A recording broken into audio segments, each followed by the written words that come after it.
Okay people, so it's time to talk some of that Black Clover greatness, but before we get into it, I just gotta say, in this video, I'm gonna drop, let's call it crazy theory, because I got a theory I've been sitting on since literally after I finished editing my last Black Clover review. I was like, man, if only I wasn't already in the process of getting this bad boy out, I would have had the theory in last week's, but I've been sitting on it and thinking a lot about it, like, yo, if this came to be, this would be freaking insane. So we're gonna get into that later on in the review, but boy, I gotta say, after reading chapter 264 of Black Clover, is it just me, or is anybody else getting a lot more excited for Yuno? Like, Yuno, he's always been like, you know, he's the cool, quiet guy, nothing gets under his skin, but ever since this arc blew open his past, his backstory, and what happened to William Vengeance and the Golden Dawn, and him taking that massive L, it seems as though we're starting to really dig deep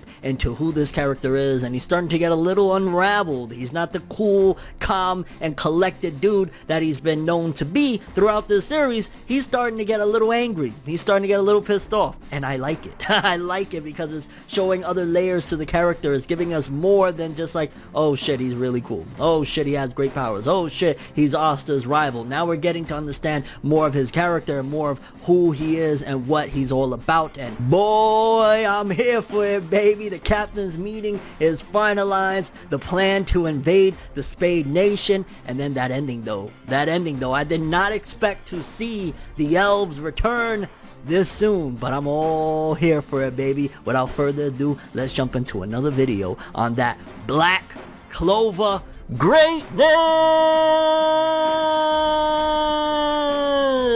Shit is about to get real. Let's get into it. I say we gonna do what we do, no matter how you move, make your move. That's how it be though. So like I said in the beginning of this video, people, we are going to get into the theory. I have the theory, and it is about Nacht, and that's actually how you pronounce it. I went on Google, I was like, yo, I gotta figure out, I'm tired of people telling me. It is basically the past tense of Nacht. That's how you pronounce Nacht, his name, which is going to be a little rocky. Sometimes I might call him Nacht. I might even slip up and still call him Nacht from time to time, but it is Nacht. This chapter, it starts off with finalizing the plans from the captain's meeting with Nacht and the rest of the captains and all of that jazz. And he immediately jumps into saying that his magic won't allow him to take like a massive herd of people. So it's going to be interesting to see, and it's starting to make me understand more of where everything is going to go, because if he can't take, let's just say, all the Black Bull members, right? He's not going to take all of them because he only wants whoever's going to be able to serve the best purpose. Even Jack the Ripper threw in there and said, yeah, you're going to be picking between the captains, fam. We ain't going to play this game right now. I love Jack the Ripper's commentary. Like, we need more Jack the Ripper involved in this series, alright? So that also leads me to believe that we are going to have, whether it's a devil invasion, whether it be other members of the Spade Nation, not just the trio of the Dark Triad, there's going to be more people coming along that are going to attack the Clover Kingdom and wherever else the members of the Black Bulls and all of the other mages and guild members where they're at, because then it's going to be like, yo, this isn't Black Clover, and we know how things roll. So we're going to need more villains and more things happening in order to give them roles. So I think everything is going to go very bad in the plan to stop this whole, you know, tree of Quillfoth, or whatever the fuck it's called, the tree of farts. Yo, what if it's all like a major ass metaphor, and this tree is actually some shit that gets people blazed, and this is like super hardcore into that anti-tree shit, and it's like, no fam, this tree is actually just gonna get everyone blazed, and they don't want none of that. That'd be so corny but so fucking funny. If you watch my latest episode of Forever News, I guess Jotaro's voice actor is all here for that tree, huh? But Yuno says, no, I want to go, fam. I want to go, which again is good. It's him stepping out of his shell of just being the cool, calm, collected, not saying much, just going along with the flow. Him breaking out of that is going to be great for his character and great for the rivalry that he has with Asta. Like, it does get stale from time to time of like, oh, okay, you know, it's mostly Asta driving it, or Yuno doing something and then Asta going along with whatever it is, and it's like, oh, you know, whatever. So Yuno actually stepping up and changing things is great. But you gotta love, again, the commentary from Jack when he's like, yo fam, you took an L already. Like, you really think you about to come and embarrass us again? No, you staying, bro. Sit stop. I love Jack the Ripper. Like, yo, he basically was shitting on all of Yuno's character development before it even started. He's like, no, no, no, no, no. And more mysteries surrounding Nacht, because he's like, oh yeah, by the way, didn't just have a secret meeting and you're housing somebody from the Spade Nation? What's up with that? Which again is a bit alarming. It's very alarming. Like, you go a chapter 2 ago when they were like, how the hell does he know this much? How was he able to get this close to their plans and shit like that? Like, we get it, he has demonic devil powers, but to be able to infiltrate, he's either godlike at being, a secret covert operation type of guy, or there's just something off there. Like, he's rubbing a lot of people the wrong way, and he's coming across as, like, not the greatest vibes. Again, could be something that is just like, hey, he's an asshole, whatever, but it doesn't seem like they're playing up like, oh, he's just an asshole. Like, there's maybe more to it, because him, again, knowing about the Spade Nation dude, the old helper that was from the old house of Spade, that was Yuno's family and whatnot, him knowing that information and about the secret meeting when he was supposedly just at the Spade Nation and, going into their plans and finding things out, and he just found out about Yami, and all of this stuff is like, what's going on, Nacht? But that also forces Yuno to say, oh yeah, by the way, guys, I'm a prince up in this bitch. Hey, royalty! Which, if you think about it, goes good again into the rivalry between Asta and Yuno, while Asta is, just a straight up peasant of peasants, no magic, no nothing. Now we're finding out not only was Yuno talented all this time, but a lot of it can be attributed to the fact that he's a royalty. You could argue that maybe it breaks the dynamic of these two nobodies with no lineage or nothing, just coming up from the mud, because even though Zell's like, that explains it. This is why he's great, because of the royal blood in his body. This is where the mana comes from, his great abilities and shit like that. So I guess in terms of that dynamic, it kind of breaks it down for Yuno. But if it turns out like Asta is like secretly the prince of some other great kingdom we never heard of and shit like that, then it's gonna start going against the message of Black Clover of like getting it from the mud, like on some Roddy Rich, got it out the mud, there's nothing you can tell me. And again, Jack the Ripper. Like, we just need Jack the Ripper to commentate on every chapter, every move from now on. His voice actor in the anime should be the narrator of it all, because it's just freaking great and hilarious when he's like, yo, how do you know he's not a traitor? As a matter of fact, maybe you a traitor too. What the fuck? Like, what are you doing? Like, Jack the Ripper is kind of like the common sense of shit right now, like questioning and trying to get to the bottom of everything here. Like, if you even think about it, a couple chapters back, he was questioning Nacht on how the hell, like, who are you? What's going on? Like, yeah, I'm liking Jack the Ripper more. Like, this arc is starting to make, like, I already thought he was cool. I felt he was underused and underappreciated for a long time. This arc is seemingly giving more to Yuno and more to Jack the Ripper. I'm hoping that it's not going to change, because I'm liking it. And we're starting to again build more into who Yuno is and stuff like that, because he's like, yo, y'all look at William Vengeance different than me. Like, y'all look at him, he's a traitor. He couldn't pick a side between the elves and humans, and he let Patri run wild and caused all the chaos of what just happened not that long ago to the kingdom with the elf invasion that led to the devil and all of that shit. So he kind of can sympathize with him more, because of course he's the captain of the Golden Dawn, like, and what he did, which we're gonna get to that in a second, in the fight against Xenon and shit like that. But on top of that, now he's going to sympathize even more, like finding out, well, I'm from the Spade Nation, and even though at the time it was good and my family was good and shit like that, I'm from technically the opposing side, right? Like, I'm the prince of this side that is opposing you guys, and who knows, like, it would be freaking insane if at some given point we find out a really legitimate good reason why the devils like Vonica and them are doing what they're doing, and then all of a sudden Yuno flips and he's like, yo, I'm the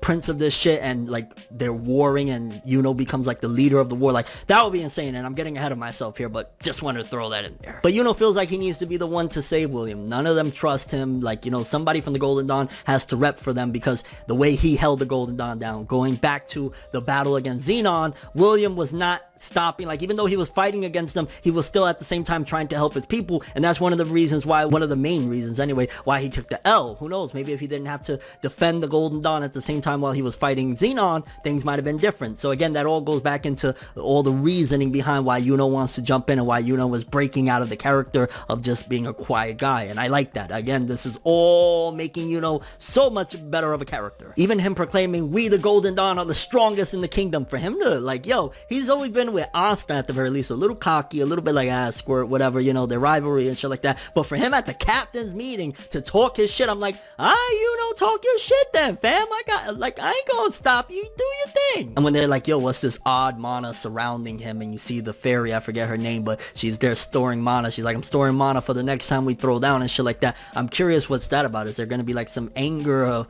Yuno's anger is gonna contribute to a new type of form or new mana that he's gathering? Like, things is getting interesting. And again, all of this is going great for Yuno's character, which I gotta keep saying that he really needed it. Like, I've said it already a couple of years in a row when we talked about like the popularity polls of Black Clover and shit like that. Yuno always felt a little vanilla. Like, let's throw some razzle dazzle in this bitch with him. And then notice Nacht, he doesn't say like, yo, I like you. He doesn't say anything like that. He's like, okay, I don't hate people like you. Like, I don't like that. That's not really the greatest compliment in the world. Like, imagine you meet somebody like, yo, what's good? You have a good time, chill with them and shit. And you're like, yo, you know, I don't really hate you. It's like, fam, you just met me. Why would you say that? You know what I'm saying? Why not say like, yo, I fucks with you? You get knocked a little. And things are set. They're gonna take off for the Spade Nation in 2 days in the morning time. But Fuegoleon's like, yo, fam, why don't we get some help from the Heart Kingdom? Bingo, Heart Kingdom got their asses kicked too, fam. Don't get it twisted. The Dark Triad ain't playing. Cause Charlotte's like, yo, we haven't heard from them in a bit. And then Nacht is like, well, the Dark Triad set off not that long ago. All of them set out. So probably the Heart Kingdom took an L, which again, you know about the Triad setting off for this battle. You know about Yami being captured.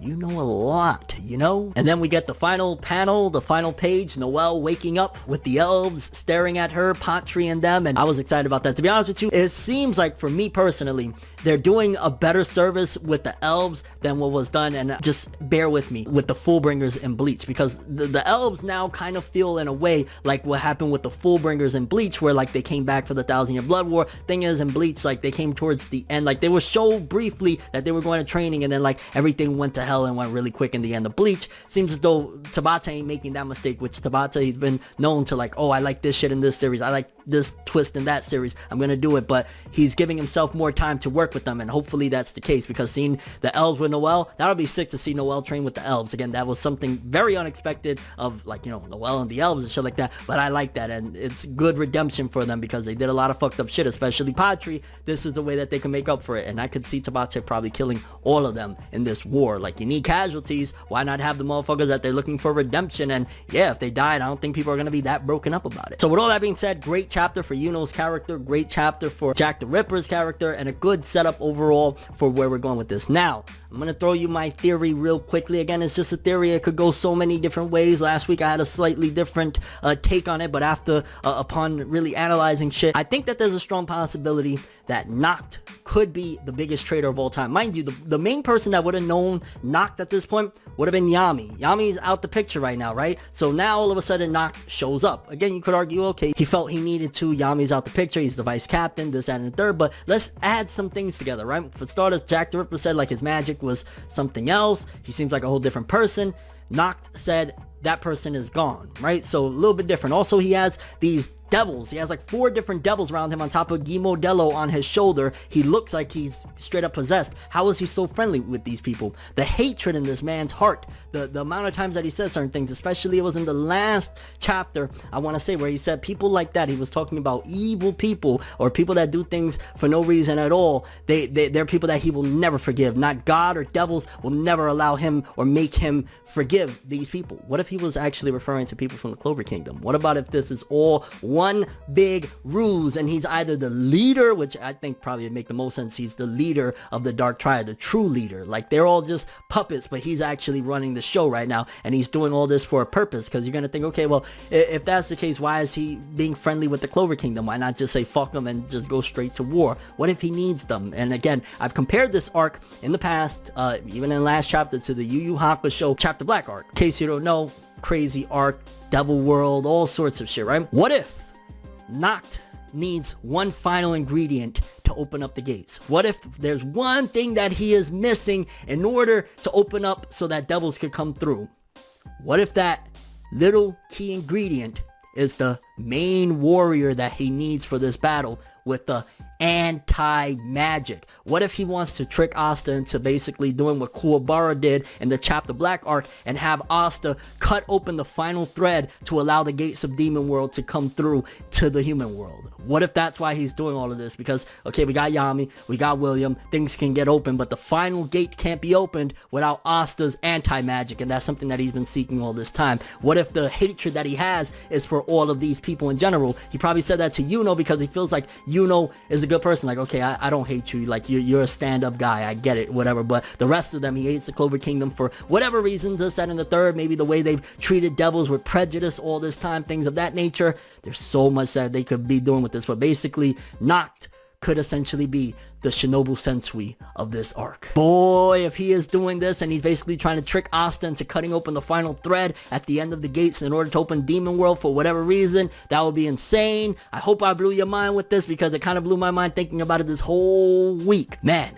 Nacht might be a devious motherfucker. But I'm curious what you guys think about all of this. What do you think about my theory? Do you think there's any validity to it that Nacht is doing all of this so that he can open up the gates to Demon World? Maybe he feels the Clover Kingdom deserved this, or he feels bad for them. Something happened in the past that people don't really know about and it's going to be expounded upon later. Do you think, again, he's using Asta for that final trick? Also, what do you think about Yuno's character development in this? Do you think that this is really doing a great service to him and opening up and expounding upon who he is? Also, Jack the Ripper. Shout out to Jack the Ripper. I'm loving this guy, man. The true Saraki Kenpachi of Black Clover, hands down. And your overall thoughts and expectations for the Black Clover manga with chapter 265 and beyond.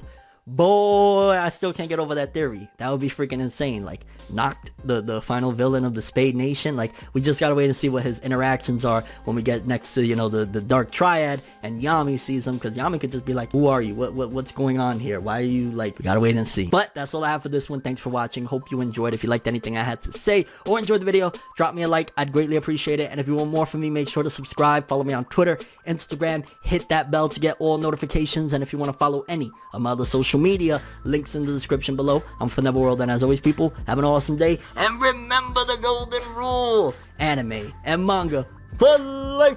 Bye. Have an awesome day. Peace in. And if I was you, I wouldn't trust Nacht. I'm just saying, maybe I'm wrong. Maybe I'm wrong. We gotta wait and see. Have an awesome one, people. It's nights like this, and times like this, that